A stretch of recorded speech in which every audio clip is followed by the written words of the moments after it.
नमस्कार साथियों, मेरा नाम प्रियंका पासवान है। दोस्तों, देश में क्या वाकई राम राज्य चल रहा है? और इस राम राज्य में क्या 85% जो पॉपुलेशन है ये वाकई खुश है, जिसमें SC ST OBC और माइनॉरिटी है? क्या ये वाकई वाकई इनके हकों की बात हो रही है? 2014 से लेकर के और अभी तक देश की क्या स्थिति हो चुकी है? पहले हम लोग ग्लोबल हंगर इंडेक्स पे बात किया करते थे, नागरिक सुरक्षा पे बात किया करते थे, रोजगार पे बात किया करते थे। लेकिन अभी क्या हो रहा है? अभी देखिए, इस राम राज्य में मुझे तो लग रहा है वाकई ये राम राज्य ही आ गया है, क्योंकि हमारी हमारी बहन बेटियों के साथ में जिस तरह से अत्याचार हो रहा है उसमें ऐसा लगता है कि खुद ही शर्म से डूब के मर जाए और इतना रोएं कि ये पूरी दुनिया ही डूब जाए। लेकिन रोने से इन सब चीज़ों से कुछ हासिल नहीं होगा, हमें अपनी आवाज़ उठानी पड़ेगी।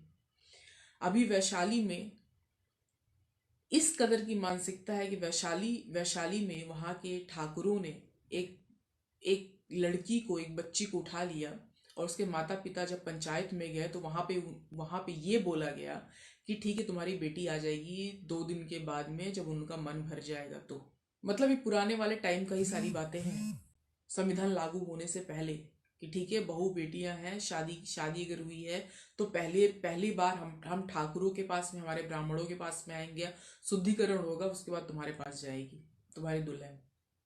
तो अभी तो ये हमारे वहां संविधान लागू है, तो ये हालत है कि 20 साल की बच्ची को वहां से उठा लिया जाता है, ठाकुर उनका गैंग रेप किया जाता है ठाकुरों के द्वारा, और फिर उनके माँ बाप को रोका भी जाता है कि नहीं, तुम अभी कुछ थाने मत जाओ और बच्ची तुम्हारी आ जाएगी। फिर उसके बाद में, कुछ दिन के बाद में, उसकी लाश एक तालाब में तैरती हुई मिलती है। एक राजस्थान में बांसवाड़ा में एक महिला को कपड़े फाड़ के मारा जाता है। दलित महिला कपड़े फाड़ के मारा जाता है, उसके प्राइवेट पार्ट पे मारा जाता है, और फिर उसके मुंह में गोबर उसको खिलाने की कोशिश की जाती है। हाथरस का केस आप लोग जानते हैं। अभी हाथरस में अभी भी हाथरस की बेटी मरने के बाद भी अभी भी लड़ रही है कि अभी भी उसको न्याय नहीं मिला है, और अभी भी उसके परिवार के लोगों के साथ में जो अत्याचार हो रहा है, उसे घर के बाहर कूड़ा और गोबर बदबूदार स्थिति में रहने को जो मजबूर किया जा रहा है, अभी भी ये चीजें हो रही हैं। अब अब इसमें देखिए कि अभी प्रयागराज की बात ले लीजिए, वहां पे पूरे के पूरे परिवार को मार दिया गया, और दोनों माँ बेटी के साथ में रेप हुआ, रेप करके मार दिया गया। अभी यहाँ अरुण वाल्मीकि को देख लीजिए, वो थाने में मार दिया जाता है। अभी ये हिसार का, मिर्का का देख लीजिए घटना, वहां पे वहां पे एक दलित समुदाय के लड़के को सिर्फ शक के आधार पे पीट पीट करके वहां के सवर्ण समाज द्वारा मार दिया जाता है। और ये पेपर वाले क्या लिखते हैं? दबंग जाति। अरे हिम्मत हो तो लिखो ना, हिम्मत अगर तुम लोग के अंदर है तो लिखो ना किस जाति का है वो। दबंग क्या होता है? दबंगई पे तो हाँ, अगर हम लोग उतर आए तो फिर तो कोई हम लोग से ज्यादा दबंग नहीं है। सब लोग कहते हैं ना, ये पूरे भारत में कहते हैं ना, कि अगर हम लोग थूक दें तो पाकिस्तान थूक से डूब जाए। तो अगर 85% ये जो बहुजन आबादी ना, अगर ये जो दबंग, जिनको तथाकथित दबंग कहते हैं सवर्ण समाज को, उसमें से मैं सबको नहीं कह रही हूँ, उसमें से कुछ लोग अच्छे हैं, लेकिन जो ये एट्रोसिटीज ये लोग करते हैं, लेकिन यही बहुत होता है कि गेहूं के साथ घुन भी पीसा जाता है। तो अगर इन दबंग जाति, तथाकथित दबंग जाति, तथाकथित सवर्ण जाति के ऊपर अगर अगर 85% बहुजन थूक देना तो कहीं डूब के मर जाएंगे, और अपने आप को दबंग कहते हैं। रात के अंधेरे में उठा ले जाते हैं हमारी बच्चियों को, उनके साथ रेप करके फेंक देते हैं, और अपने आप को दबंग कहते हैं। लिखो ठाकुर हो, लिखो तुम मिश्रा ब्राह्मण हो, हिम्मत है।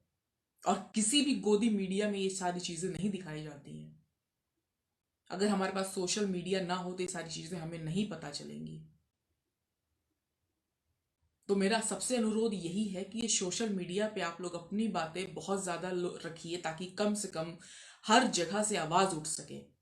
अभी अभी दादरी थाना में ये नागला नैनसुख जिला गौतम बुद्ध नगर दादरी में ये डॉक्टर नन्नू सिंह वाल्मीकि की हत्या कर दी गई। क्या मामला था कि उसके घर से उनके उनके घर से रास्ता, ये जो सवर्ण समाज के लोग हैं, ठाकुर होंगे या ब्राह्मण हैं, ये लोग वहां से रास्ता निकालना चाह रहे थे। और बताइए, घर किसी, आप, मेरा घर यहाँ पे है और अब पीछे वाला के बोल रहा नहीं मुझे इसी में से रास्ता चाहिए, और वो मैं मना करूंगी तो मुझे मार दिया जाएगा। अभी ये परिवार वहां बैठा हुआ है एससी कमीशन के बाहर, न्याय की गुहार लगा रहा है। तो एक तो हमारी हमारी खबरें मीडिया में चलती नहीं है, दूसरे अगर लोगों को पता चल जाए तो न्याय तो ऐसे मिलता है कि न्याय तो मिलने का कोई चांस ही नहीं है। यहाँ पे अपनी कम से कम आवाज उठाइए और एकजुट होकर के वही वही काम करना पड़ेगा जो बाबा साहब ने कहा था कि संघर्ष करो, शिक्षित बनो, इकट्ठे रहो और संघर्ष करो। इसके सिवा अगर ये सब कब तक चलता रहेगा साथियों, ये सब जब तक चलता रहेगा जब तक हम लोग कांग्रेस, बीजेपी या किसी अन्य पार्टी को, आप जैसी पार्टी को अगर हम लोग ये देखते नहीं वो लोग हमारे लिए कुछ करेंगे। अभी आप नए पार्टी को भी देख लीजिए, आप किसी भी पार्टी को, आप कांग्रेस से पूछ लीजिए, आप बीजेपी से पूछ लीजिए, आप अरविंद केजरीवाल से पूछ लीजिए कि उन्होंने न्याय व्यवस्था की जो प्रक्रिया है कितना अपनाया। न्याय व्यवस्था की प्रक्रिया, एससी एसटी, मतलब संवैधानिक अधिकार है, ये हमारा संवैधानिक अधिकार है एससी एसटी का कि उनको उनको एससी एसटी का उनके बजट से निकाला जाता है। हर राज्य के बजट से एलोकेशन होता है कि एससी एसटी की लाइब्रेरीज बने, उनके लिए नौकरियां उपलब्ध कराई जाए, उनके लिए छात्रावास बने, उनके लिए रोजगार उपलब्ध करवाया जाए, ये सारी चीजें हों। लेकिन ये लोग इतना नहीं करते कि उन पैसे को खर्च करें और एससी एसटी पे खर्च करें कि वो उनका उत्थान हो, आर्थिक आर्थिक सशक्तिकरण हो। क्यों नहीं चाहते? वो इसीलिए नहीं चाहते कि अगर आप पढ़ लिख जाएंगे तो फिर उनका झंडा लेके चलेगा कौन? तो कोई भी अगर करता है, कोई भी आता है, हम आपके लिए ये कर देंगे, हमारे वहां स्कूल मॉडल है, हमने लोगों के लिए ये किया, सिर्फ उनसे एक चीज पूछिए कि आपने एससी एसटी सब प्लान का पैसा कितना खर्च किया और कहां खर्च किया। जब इलेक्शंस आते हैं तो सबको बाबा साहब याद आते हैं। अब यहां मैं ये बोलूंगी कि जब देखिए हम लोग की कितनी कितनी कितनी बड़ी सभ्यता थी, हड़प्पा हड़प्पा संस्कृति। हम लोग को किस किस मतलब अभी ऋग वैदिक में, अगर ऋग वैदिक जो वैदिक काल आया उसका कोई साक्ष्य नहीं मिलता है, लेकिन हमारे हड़प्पा टाइम का साक्ष्य मिलता है। सम्राट अशोक का जो चीजें हैं, सम्राट अशोक का उनका साक्ष्य मिलता है। तो क्यों मिलता है? क्योंकि था, ये सब काल्पनिक नहीं है। तो कुछ लोग आए, वो कुछ नहीं कर सकते थे, लड़ चीजें नहीं सकते थे, तो उन्होंने छल से सारी चीजें अपने कब्जे में की। अभी देखिए लोग, मतलब जो मजदूर हैं और जो एससी एसटी के जो लोग हैं, मजदूर भाई हम ही लोग हैं, वो लोग को 5-5 किलो अनाज, 10-10 किलो अनाज, 5-5 किलो अनाज देके उनको मुंह बंद कर दिया किया जा रहा है। कि अब ये कहेंगे कि देखिए इन प्रियंका जी के मुंह में तो हम लोग को जो मिल रहा है अनाज उससे भी खुश नहीं। अरे भाई, आपको सिर्फ अनाज मिल रहा है, सिर्फ आप पेट भरेंगे, अपने आने वाले बच्चों को, आपके आने वाले बच्चों का भविष्य कौन देखेगा? इलेक्शन है इसलिए आपको अनाज मिल रहा है। आप अपने बच्चों का फ्यूचर कुछ कुछ डिसाइड किया है कि आपको लग रहा है कि आपको सदियों तक आपको ये मिल गया कि रिजर्वेशन मिल गया कि आपको अनाज दिया जाएगा? अरे जो रिजर्वेशन संविधान में दिया गया है ना, उसका भी पालन नहीं हो रहा है। बैकलॉग लगी हुई है, बैकलॉग लगा हुआ है हर संस्थान में, हर सरकारी संस्थान में, और अब तो निजीकरण हो रहा है। तो अब बताइए कहाँ है आपके लिए कुछ? कब तक आप इस तरह करते रहेंगे? अपने अधिकारों, अपने हकों के लिए जागरूक होइए, अपने अपने आप को ताकतवर बनाइए। और मतलब ये कितना ज्यादा शर्म की बात है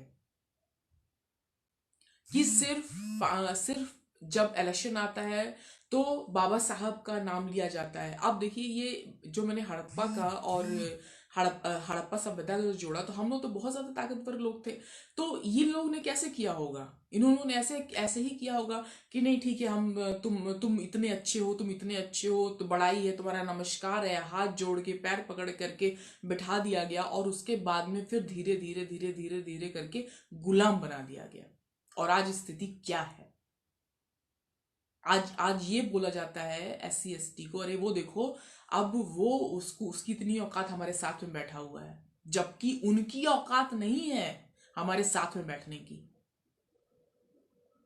वो विदेशी हैं और विदेशी ही रहेंगे और विदेशी मानसिकता ही रहेगी। आप SC ST बहुजनों को, माइनॉरिटी को मैं सबसे यही कहना चाहती हूँ कि कोई भी सरकार आए, आप अपने हकों की बात करिए कि OBC के लिए जो संवैधानिक प्रावधान किया गया है, SC ST के लिए जो संवैधानिक प्रावधान किया गया है, माइनॉरिटी के लिए संवैधानिक प्रावधान किया गया है, वो किस सरकार ने निभाया है? तो आप पाएंगे किसी ने नहीं निभाया है। तो अब इस यहां क्या बचता है, क्या किया जाए? इसमें यही करना है कि अब अपने आसपास नजर दौड़ाइए कि आपके आपके आपके लिए बात कौन कर रहा है। अपने पड़ोसी में देखिए, अपने आसपास में बनाइए, लोगों से मिलिए और उसमें से चुनिए, ताकि कल कुछ बात हो तो आप उनको खींच के, पकड़ के, घसीट के पूछ सके, हमने तुमको वोट दिया, तुम हमारे लिए क्यों नहीं कर रहे हो ऐसा? कब तक हमारी बहु बेटियों के साथ बलात्कार होता रहेगा?